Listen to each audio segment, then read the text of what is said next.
नमस्कार, मैं हूं आशीष त्रिपाठी आपके साथ और अब छत्तीसगढ़ की खबरों पर विस्तार पूर्वक नजर डालने का वक्त हो चला है। शुरुआत करेंगे राजधानी रायपुर से आई एक अहम खबर से। खबर यह है कि नगर निगम के नवनिर्वाचित मेयर मीनल चौबे और उनके साथ 70 पार्षद आज शपथ लेंगे। रायपुर के एक इंडोर स्टेडियम में एक शपथ ग्रहण समारोह आयोजित किया गया, जिसमें सीएम साय सहित विधायक और नगर निगम के अफसर भी मौजूद रहेंगे। और आज मीनल चौबे मेयर पद की शपथ लेंगी। उनके साथ 70 पार्षद जनता की सेवा की शपथ उठाएंगे।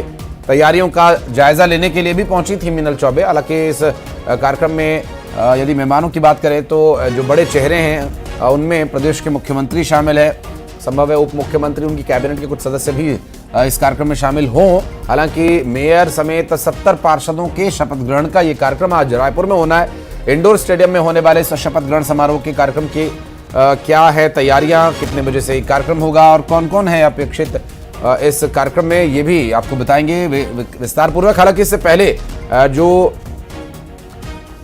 नवनिर्वाचित मेयर हैं उनके शपथ ग्रहण की तैयारियों का जायजा लेने के दौरान की तस्वीरें भी सामने आई, वो भी आपको दिखा रहे हैं। इसके साथ ही नगरपालिका और निगम के पार्षद, ये दोनों ही महत्वपूर्ण पद रहेंगे, जिसमें 70 पार्षद और इसके अलावा मीनल चौबे जो कि मेयर होंगी रायपुर शहर की, शपथ ग्रहण करेंगी। इंडोर स्टेडियम में होने वाले उस कार्यक्रम को लेकर और डिटेल्स आप तक आगे पहुंचाएंगे। फिलहाल आपको बता दें कि इस कार्यक्रम में प्रदेश के मुख्यमंत्री भी खुद शामिल होंगे, इसके अलावा विधायक भी मौजूद रहेंगे, साथ ही अफसर भी पहुंचे हुए हैं। और दोपहर में ये कार्यक्रम होना है। दोपहर में होने वाले इस कार्यक्रम की क्या समय तय किया गया है, इस कार्यक्रम की क्या रहेंगी तस्वीरें, वो भी आगे आप तक जानकारी पहुंचाएंगे। फिलहाल विधायक और निगम के अफसर, मुख्यमंत्री इस कार्यक्रम में पहुंचेंगे। और इसके अलावा आज के इस कार्यक्रम पर रहेगी हमारी नजर। आखिरकार आकाश शुक्ला हमारे साथ जुड़ गए, बात करेंगे उनसे। आकाश, क्या है डिटेल्स?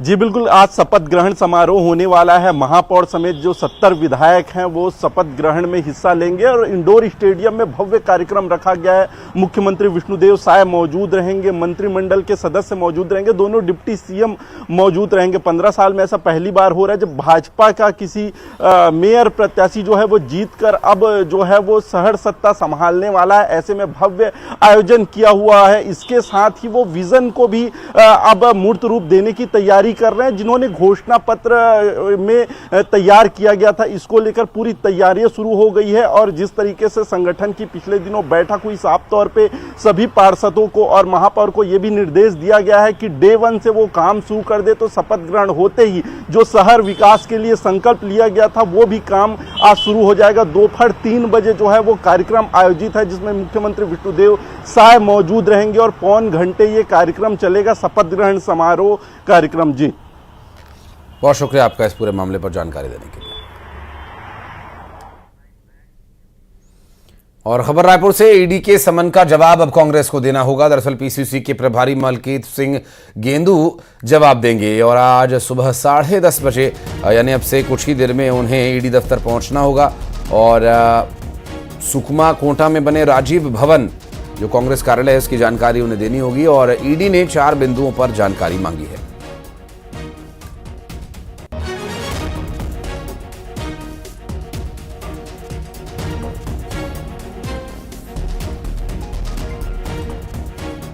और इस पूरी पूछताछ में क्या कुछ तथ्य सामने आते हैं, ये भी देखने का विषय होगा, बात करेंगे इस बारे में भी। हालांकि ईडी ने जो 4 बिंदुओं पर जानकारी मांगी है उसका जवाब कब तक मिलेगा, ये भी देखने का विषय होगा। तनु हमारे सहयोगी इस वक्त हमारे साथ जुड़ के बात करेंगे उनसे। तनु, एक तो वो 4 बिंदु जिस पर जवाब मांगा गया वो, और साथ ही ये भी बताइएगा कि आखिर कब तक पहुंचने वाले हैं गेंदू? जी बिल्कुल, देखिए प्रदेश में ईडी ने शराब घोटाले मामले में अपनी कार्रवाई जो है वो तेज कर दी है और इसी को लेकर कुछ दिनों पहले ही राजीव भवन में ईडी के अधिकारियों ने जो है दबिश दी थी और इस दौरान कई कांग्रेस के नेताओं को ईडी ने जो है वो समन जारी किया था और इसी कड़ी में आज कांग्रेस के जो प्रभारी महामंत्री हैं मलकित सिंह गेंदू, उनसे आज जो है वो पूछताछ होनी है और उनसे पूछताछ के लिए 10:30 बजे का समय जो है वो तय किया गया है। ऐसे में कहा जा सकता है कि कुछ ही देर में ईडी जो है पूछताछ जो है वो शुरू कर सकती है और इस पूरे मामले में ईडी ने 4 बिंदुओं पर कांग्रेस से जो है वो जवाब मांगा था, जिसमें आज सुकमा और कोंटा में राजीव भवन के निर्माण को लेकर जो है जानकारी मांगी गई थी और इसी को लेकर बीते दिनों जो है कांग्रेस के नेताओं के द्वारा जो है नेता प्रतिपक्ष चरणदास महंत के यहाँ सीक्रेट मीटिंग भी जो है वो रखी गई थी, जिसपे ईडी के समन को लेकर चर्चा की गई और इसमें यह तय किया गया था कि ईडी को जो है 4 बिंदु में जो जानकारी मांगी गई है उस पर कैसे जवाब देना है। साथ ही यह भी तय किया गया था कि ईडी को सारे सवालों के जवाब कांग्रेस के द्वारा जो है वो दिए जाएंगे। हालांकि समय मांगने की बात वहां पर जो है वो सामने आई थी, लेकिन आज जो है मलकित सिंह गेंडू को 10:30 बजे जो है पूछताछ के लिए बुलाया गया है और थोड़ी देर में पूछताछ का ये क्रम भी जो है वो शुरू हो जाएगा। और इससे पहले भी पूर्व महापौर एजाज ढेबर को भी ईडी ने समन जारी किया था और वहीं पूर्व आबकारी मंत्री कवासी लखमा अभी भी इस पूरे मामले में जेल में बंद है। तो लगातार ईडी जो है अलग अलग कार्रवाई जो है करते हुए नजर आ रही है और जैसे ही ईडी जो है परते दर परते उधेड़ रही है, ऐसे में कहा जा सकता है कि अभी और भी आगे कई राजनेता जो है ईडी के रडार पर आ सकते हैं। बहरहाल ये देखने वाली बात होगी कि आखिर आज के पूछताछ में क्या कुछ तथ्य सामने आते हैं, क्या कुछ खुलासा होता है। बहुत शुक्रिया आपका इस पूरे मामले पर जानकारी देने के लिए। और बिलासपुर से बड़ी खबर आ रही है इस बीच, कांग्रेस के मेयर प्रत्याशी पर भितरघात करने का आरोप लगा प्रदेश प्रभारी से।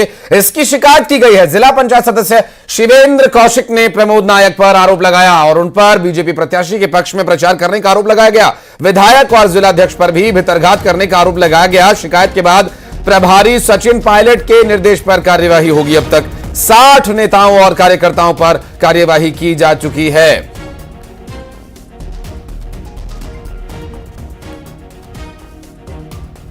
भितरघात के आरोप लगे हैं प्रदेश प्रभारी से, इसकी शिकायत भी की गई है। जिला पंचायत सदस्य शिवेंद्र कौशिक ने प्रमोद नायक पर गंभीर आरोप लगाए हैं। उमेश मौर्य हमारे सहयोगी इस वक्त हमारे साथ जुड़ गए। उमेश, आखिर क्या कह रहे हैं शिवेंद्र कि उन्हें प्रमोद से समस्या क्या है? आशीष जी, देखिए नगरीय निकाय चुनाव के बाद से कांग्रेस की जो अंतर्कलह है वो अब खुलकर दिखने लगी है। जिस तरीके से भीतरघात के आरोप जो है वो कांग्रेस के प्रत्याशी जो है वो अब लगाना शुरू कर दिए हैं। शिवेंद्र कौशिक जिला पंचायत सदस्य, उन्होंने सीधे तौर पर जो मेयर प्रत्याशी रहे हैं प्रमोद नायक, उन पर आरोप लगाया है कि उन्होंने भाजपा प्रत्याशी के पक्ष में वोट मांगा है, गाँव का दौरा किया है और इसकी लिखित जो शिकायत है वो प्रदेश प्रभारी सचिन पायलट से की है। इसके अलावा कहे तो बिलासपुर में कोटा विधायक अटल श्रीवास्तव, प्रदेश प्रवक्ता अभय नारायण राय, त्रिलोक श्रीवास और शहर अध्यक्ष सीमा पांडे के ऊपर भी आरोप लगे हैं कि उन्होंने पार्टी के गतिविरोध पार्टी के खिलाफ जाकर प्रचार किया है और दुष्प्रचार किया है। इसको लेकर लगातार शिकायतें हुई और शिकायत के बाद लगभग 60 से अधिक नेता और कार्यकर्ताओं पर कार्रवाई की जा चुकी है। इसके साथ ही फाइंडिंग कमेटी भी बनाई गई है। फाइंडिंग कमेटी के द्वारा जांच पूरी कर ली गई है। प्रदेश कांग्रेस कमेटी को यह जांच सौंपी जाएगी। लेकिन जिस तरीके से नगरीय निकाय चुनाव के बाद से अंतरकलह कांग्रेस की खुलकर दिखाई देने लगी है, कहीं ना कहीं कांग्रेस के लिए यह बड़ी समस्या दिखाई दे रही है। नगरीय निकाय चुनाव हो चुका है, इससे पहले हमने देखा कि लोकसभा विधानसभा चुनाव में भी किस तरीके से कांग्रेस पार्टी के भीतर घात की स्थिति जो निर्मित हुई थी उसकी वजह से काफी कांग्रेस को नुकसान सहना पड़ा था। एक बार फिर से जिस तरीके से कांग्रेस के अंदर भीतर अंतरकलह चल रही है वो कहीं ना कहीं कांग्रेस के लिए आने वाले दिनों में काफी परेशानी का सबब खड़ा कर सकती है। इसके अलावा अगर हम कहें तो जिस तरीके से प्रमोद नायक जो कांग्रेस प्रत्याशी रहे हैं बिलासपुर नगर निगम के, उनके ऊपर पर सीधा आरोप लगा। अब देखना होगा कि इस पूरे मामले को लेकर किस तरीके से प्रदेश प्रभारी सचिन पायलट एक्शन लेते हैं, क्या जांच कमेटी बनाई जाएगी, किस तरह की कार्रवाई होगी, ये फिलहाल देखने वाली बात होगी। लेकिन कांग्रेस जो है वो अंतरकलह और भीतरघात से अभी जूझ रही है। बहुत शुक्रिया आपका इस पूरे मामले पर जानकारी देने के लिए उमेश।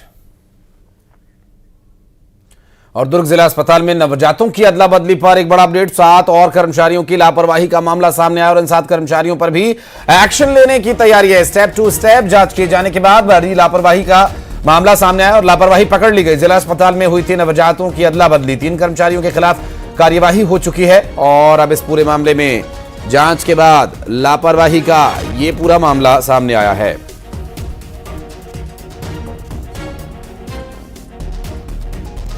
और मिथिलेश हमारे सहयोगी इस वक्त हमारे साथ जुड़ गए, बात करेंगे उनसे। मिथिलेश, ये अदला बदली वाले मामले में जो अपडेट आया उसमें क्या अपडेट है कि कर्मचारियों पर लापरवाही हुई है, ये अपडेट है कि गड़बड़ी कहां से हुई थी, वो अपडेट है? देखिए, आपको बता दूं कि ये पूरा मामला जो है जिला अस्पताल का था, जहां पर बच्चों की अदला बदली नवजातों की। इस पूरे मामले में जो है जब पूरा मामला सामने आया उसके बाद में एक टीम गठित की गई थी और वो टीम जो है वो हर बारीकी से नजर रखी हुई थी कि डिलीवरी से लेकर डिस्चार्ज तक आखिर कहां पर लापरवाही हुई है, इसकी जांच कर रही थी। और जांच में जो है प्रथम दृष्टया तो ये पाया गया था कि जो 3 कर्मचारी हैं वो उनकी लापरवाही थी, जिसको एक्शन लिया गया। इसके बाद में अभी और जांच चली है और जांच में ये पाया गया कि 7 कर्मचारियों की और लापरवाही थी। तो इस मामले की जांच पूरी हो गई है। 7 कर्मचारी जो है उसमें ये लापरवाही पाए गए हैं कि कलेक्टर को सूचना दे दी गई और उसके बाद में कलेक्टर के आदेश पर जो आगे की कार्रवाई की जाएगी। तो एक बड़ा अपडेट यही है कि 7 कर्मचारी और इसमें लापरवाह पाए गए हैं, जिनके खिलाफ कभी भी सख्त कार्रवाई की जा सकती है। जी, बहुत शुक्रिया आपका इस पूरे मामले में जानकारी देने के लिए।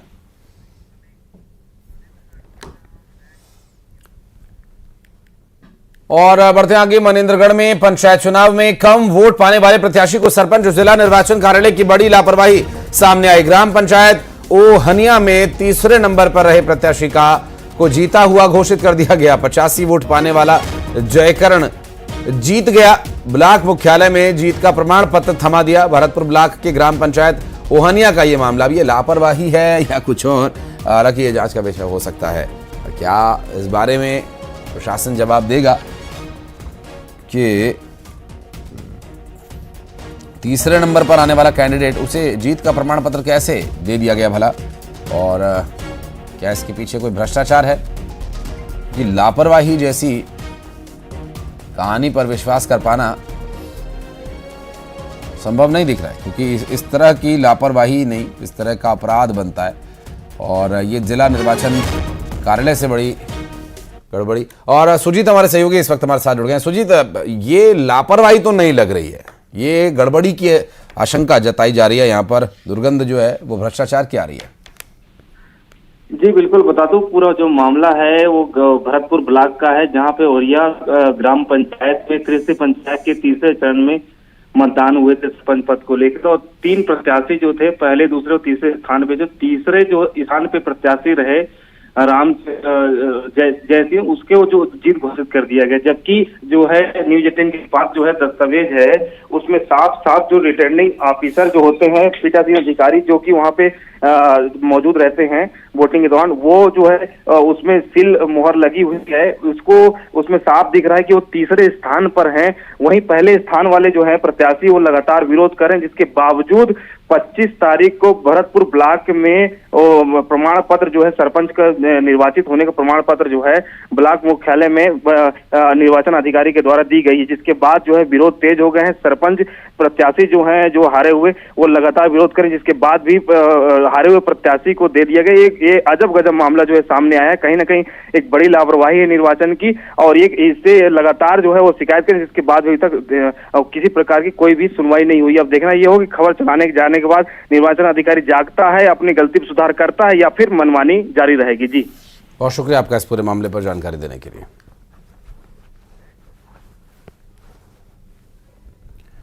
और बढ़ते हैं आगे, अब कांकेर में जहां अजगर का एक वीडियो काफी वायरल हो रहा है सोशल मीडिया पर। दरअसल एक अजगर एक चूहे को निगल रहा है और लोगों ने उसे भी नहीं छोड़ा, उसका भी वीडियो बनाकर सोशल मीडिया पर डाल दिया।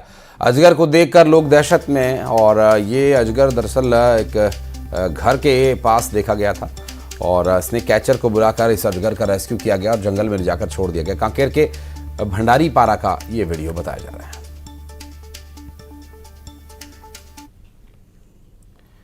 और बलरामपुर में दंतैल हाथी ने जमकर उत्पात मचाया, खेत में खड़ी गेहूं की फसल को नुकसान पहुंचाया और हाथी को यहां देख ग्रामीणों में दहशत है। हाथी के उत्पात से दहशत में हैं लोग। वन विभाग ने लोगों से सावधान रहने की अपील की है।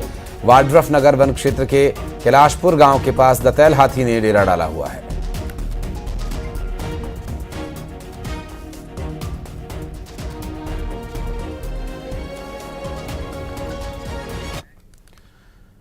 बिलासपुर में अवैध होर्डिंग्स पर नगर निगम ने ताबड़तोड़ कार्रवाई की। पब्लिसिटी कंपनी पर 90 लाख रुपए का बकाया है। विज्ञापन शुल्क जमा नहीं करने पर होर्डिंग्स को हटा दिया गया। 8 साल से कंपनी पर लाखों रुपए का बकाया। निगम के होर्डिंग्स से फ्लैक्सेस हटाए जाने की कार्रवाई शुरू कर दी गई। 24 घंटे में बकाया जमा करने की चेतावनी भी जारी की गई है। शुल्क जमा न करने पर कार्रवाई की भी चेतावनी जारी की गई है।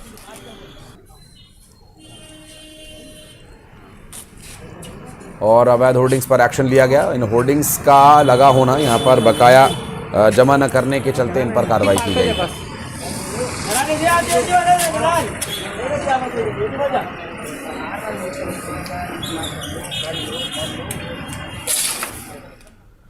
और इंश्योरेंस पॉलिसी के नाम पर 10 लाख से ज्यादा की ठगी का मामला बिलासपुर से सामने आया, जहां पर 66 वर्षीय ब्रिजनंदन सिंह से लाखों की ठगी की गई। इंश्योरेंस अधिकारी बनकर पीड़ित को कॉल किया। 44 लाख रुपए के चेक का झांसा देकर रकम को ट्रांसफर करवा लिया और सकरी पुलिस ने अज्ञात ठगों पर मामला दर्ज कर लिया है।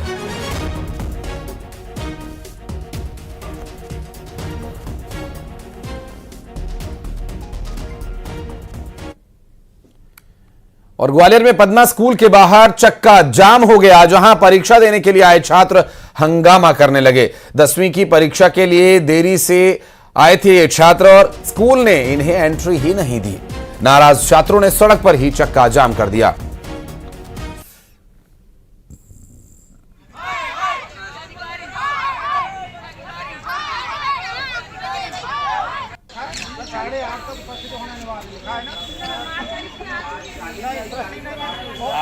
परीक्षा के लिए 10 मिनट लेट हो गए थे और फिर ऐसे में एंट्री उन्हें नहीं दी गई। अब एग्जाम देने के लिए पहुंची छात्र छात्राओं को जब एग्जाम सेंटर में एंट्री नहीं मिलेगी तो उनके दिल पर क्या गुजरेगी आप अंदाज़ा लगा सकते हैं। और यदि आपने जीवन में कभी कोई परीक्षा दी है और आपकी परीक्षा में आपको न बैठने दिया जाए तो स्वाभाविक ऐसी प्रतिक्रिया आना।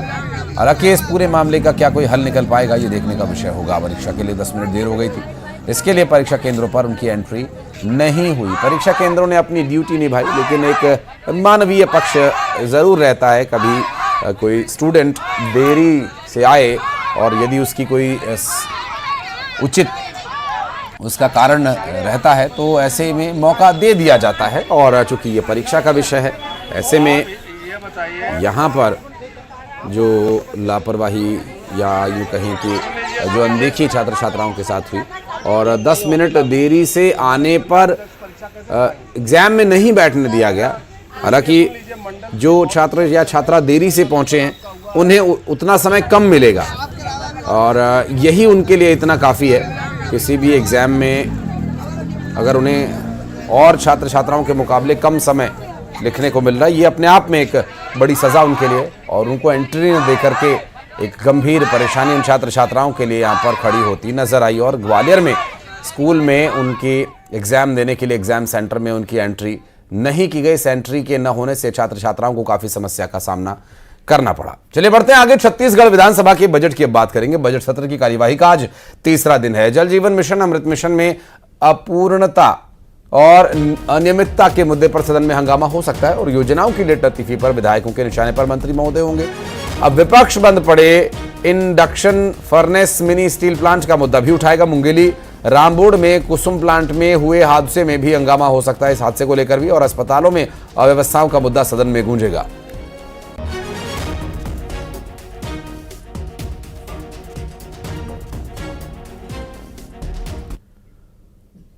और खबर मनेंद्रगढ़ से, ग्रामीणों ने सरपंच पर मनमानी करने का आरोप लगाया। प्रधानमंत्री आवास योजना के तहत ग्रामीणों के खाते में पैसे आए थे, लेकिन सरपंच ने भोले भाले ग्रामीणों को बैंक ले जाकर पैसा निकलवा लिया और कहा कि उनके लिए पक्के मकान बनवा दिए जाएंगे, लेकिन अब तक मकान नहीं बने हैं। अब ग्रामीण नाराज हैं इस बात को लेकर। ग्रामीणों का आरोप यह है कि सरपंच उन्हें धमकी दे रहा है। पढ़े लिखा न होने के कारण ग्रामीणों को बहला फुसलाकर बैंक से ले जाकर वो पैसे ले लेता है। पूरा पैसा सरपंच ले लिए। बैंक में जाते थे इन लोग पैसा निकालने तो वहीं पे सरपंच भी जाते थे, बोलते थे कि मैं बनवाऊंगा, तुम लोग दारू पी खा के पैसा ख़त्म कर दोगे, इसीलिए उन लोगों ने दे दिए पैसे। फिर हमको डांटेंगी। बोला था कि मैं बनवाऊंगा। आपका? जी 30,000 पूरे ले लिए। एक 10,000 तो लाए थे तो मिस्त्री को दे दिए पेमेंट। एक वहाँ पे बन रहा है हम लोगों के, उसको भी ले लिए। कितना? 30,000 उसका भी। पहला किस्त आया था आपका? हाँ पहला आया था। कहाँ गया आपका पहला किस्त? पहला किस्त निकला रहा ना तो उधर ही दे दिए हम लोग। किधर दे दिए? सरपंच के हाथ में। तो सरपंच को क्यों दिए? तो मैं बनवाऊंगा बोला। हाँ देखा दे दिए हम लोग निकाल करके। कितना दिए? पूरा दे दिए? पूरा 30,000 दे दिए। 10,000 को लाया रहा था ये परमेंट दे दिया काम करने वाले मन के। और फिल्म छावा छत्तीसगढ़ में टैक्स फ्री होगी, इसकी घोषणा खुद प्रदेश के मुख्यमंत्री विष्णुदेव साय ने की। राजिम कुंभ के समापन कार्यक्रम में पहुंचे प्रदेश के मुख्यमंत्री विष्णुदेव साय ने इस बात की घोषणा की। उन्होंने कहा कि फिल्म जो मराठा योद्धाओं के संघर्ष और समाज को प्रेरणा देने वाली फिल्म है, ये टैक्स फ्री होगी, जिससे कि लोग अच्छे से इस फिल्म को देख सकें।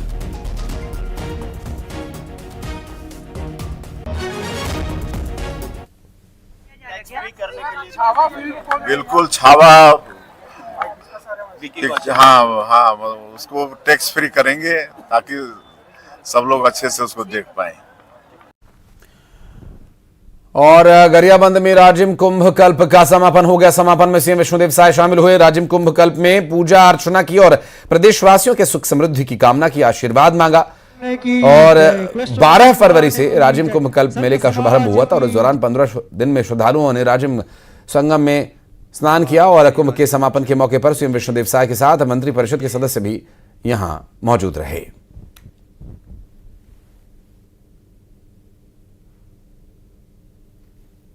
बारह फरवरी माघ पूर्णिमा से शुरू इस राजिम कुंभ कल्प का विधिवत समापन हो गया महाशिवरात्रि के दिन। इस भव्य मुख्य मंच से जो पंचकोशी धाम के थीम पर बना है, इसी मुख्य मंच पर छत्तीसगढ़ के मुख्यमंत्री विष्णुदेव साय पहुंचे समापन समारोह में और उन्होंने विधिवत समापन किया और कहा कि आने वाले समय पर हर साल होने वाली इस कुंभ का कल्प का भव्य स्वरूप और होगा। इसके लिए सरकार काम कर रही है। 54 एकड़ के इस मेला मैदान पर उनके साथ साधु संत थे। मैं एक बार जो तस्वीरें दिखाना चाहूंगा मुख्य मंच की, ये राजिम कुंभ है और आज जो है बड़ी संख्या में लोग आज समापन समारोह में शामिल हुए, पहुंचे, जिन्होंने हर जो देश भर से आए जो लोग हैं, विदेशी सैलानी हैं, उन्होंने इस राजिम कुंभ कल्प की तारीफ किए हैं। मुख्यमंत्री विष्णुदेव साय ने कहा कि साधु संत इस धरती पर पहुंचे और उन्होंने ये कहा कि आने वाले साल में इस राजिम कुंभ कल्प का स्वरूप और भी भव्य और दिव्य होगा। और राजिम कुंभ कल्प के समापन वाले दिन जाने माने बॉलीवुड सिंगर सुरेश वाडकर ने सदाबहार गीतों से समा बांध दिया। राम तेरी गंगा मैली फिल्म, ए जिंदगी, गले से लगा ले जैसे सुपरहिट गीत अपनी आवाज दे चुके सुरेश वाडकर। बहुत अच्छे सुनने वाले मिले आज, जितने भी थे, क्योंकि बहुत थोड़ा लेट हो गया था ट्रैफिक की वजह से, मगर फिर भी लोग प्यार से बैठे हुए थे। मैं बड़ा खुश हूँ। फिर कभी मौका मिलेगा तो आराम से सुना सकेंगे उनको।